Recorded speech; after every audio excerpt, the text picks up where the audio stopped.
can't I think of the right words to say today? It's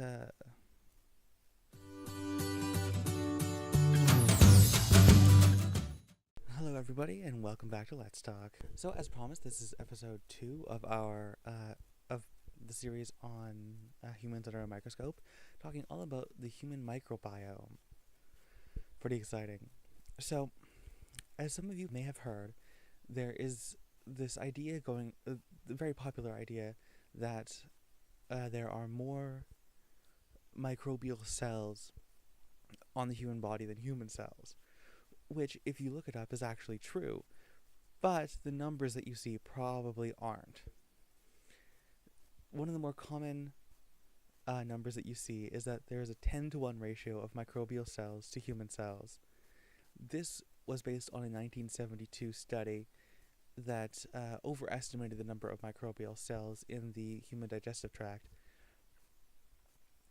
The actual numbers are a lot lower. For just all microbial cells, that would be bacteria, archaea, fungi, and viruses, the numbers are probably closer to 3-to-1, which is one of the numbers that I found, and for bacteria alone is probably closer to 1.3-to-1. That was bacteria to human cells. Which is interesting because that still means that human beings are more bacteria and fungi and archaea and viruses than actual human cells, which I think is fascinating. So I wanted to discuss a couple of different,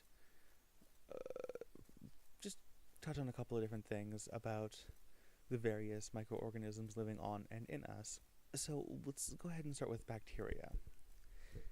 As you probably know, bacteria are generally thought of as being gross little things that make you sick or, make things nasty. We have found bacteria living in places where we thought that no life could exist. I mean, on the insides of volcanic vents at the bottom of the ocean, next to active lava flows, living miles underneath the ice in the Antarctic and the North Pole, just everywhere. And so it should come as no surprise that the human body is filled with and covered with various bacteria. A lot of the bacteria that live on or in us share a symbiotic relationship with their host, humans.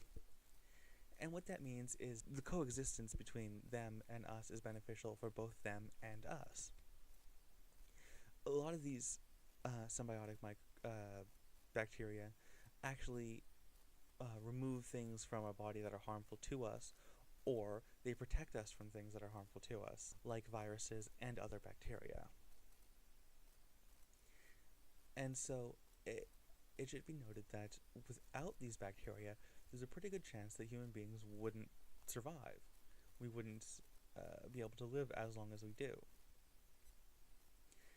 There are other bacteria that live on or in us that are, for the most part, benign. They don't necessarily provide us with any benefit, and in the majority of cases, they aren't harmful. Some of these bacteria, however, can become harmful under certain circumstances. And then, of course, there are bacteria living on or in us that are generally harmful. They just either don't exist in large enough numbers, in the majority of cases, to harm us, or our immune system suppresses them. A good example of this is the Staphylococcus infection. What most people probably don't know is that you have these bacteria in your mouth, in your esophagus and whatnot, the majority of the time. They're there. They're just not present in large enough numbers to actually cause any harm because they're being suppressed by our immune system. The next area to talk about is going to be archaea. Now, some of you might be wondering what exactly are archaea. Well, archaea are a domain, rather, of single-celled organisms that do not have a nucleus or other organelles typically associated with cells. They move about primarily through the use of flagella or flagellum. And from what I've been able to ascertain, the majority of the archaea live within the human digestive system, specifically the large intestine. Now, what's interesting about the large intestine is that it has a very low oxygen content. So the majority of the gas in the large intestine is actually carbon dioxide to begin with, which is why archaea are more present there, because a lot of the archaea in the human body are what are known as methanogens. What that means is that they essentially inhale carbon dioxide and exhale methane. Now, obviously, it's not exactly the same type of respiration as humans or other large animals. Now, a lot of you probably have heard at one point or another of the various fungi that live on or inside the human body.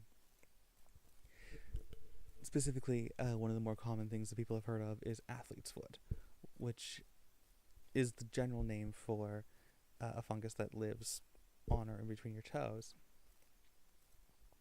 But there are lots of other types of fungi living inside of people as well. Most commonly is yeast. Now, it's not exactly like baker's yeast. It's a different type of yeast, but it's part of the same family. Now, the last thing to touch on is the human virome.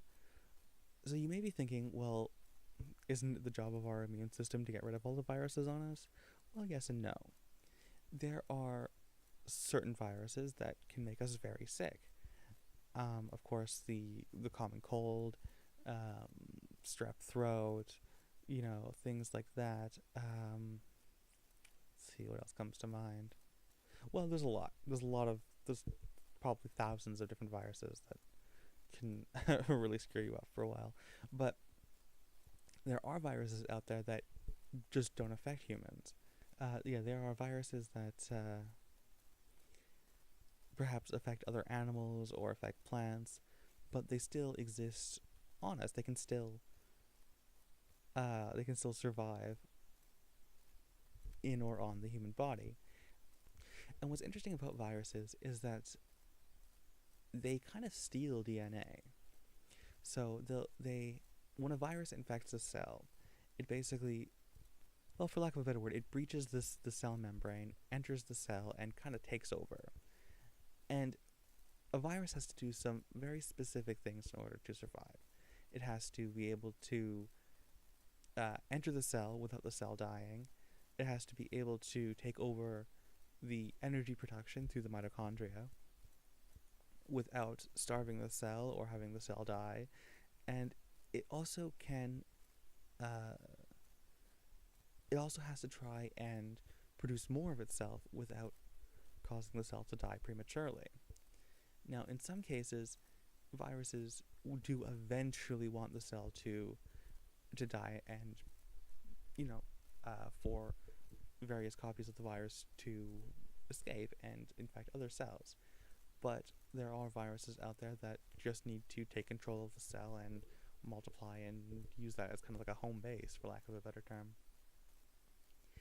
But what's really interesting about viruses is that when they do infect a cell, they can take over the cell nucleus and basically take out chunks of DNA and use them for themselves and just reincorporate them into themselves, which is why certain viruses mutate so quickly and they're so difficult to treat, because they're constantly changing their own DNA. The flip side of that is that they can actually change the DNA of the host cell as well, of course, by taking chunks out. But they can also put chunks back in. And so what a lot of people don't know is that a lot of the human genome is actually virus DNA. It's really interesting, and I encourage you to look more into that if you're interested in that. But yeah, I think that's really cool that a lot of our human DNA came from viruses. And so there are certain viruses that live on or in human bodies that will actually protect against other viruses. If a virus is already infecting a cell but causing no harm, and another virus tries to get in, well, you kind of have like a turf war. You have the two viruses fight it out, and they might actually protect you from something a lot more severe, which I think is really interesting. Because if you think about it, I always think of it like this. Picture a savanna somewhere in Africa or wherever else in the world there are savannas, Australia, I guess, where you just have this big open field, and you have all of these little herbivores kind of going around doing their thing, little voles and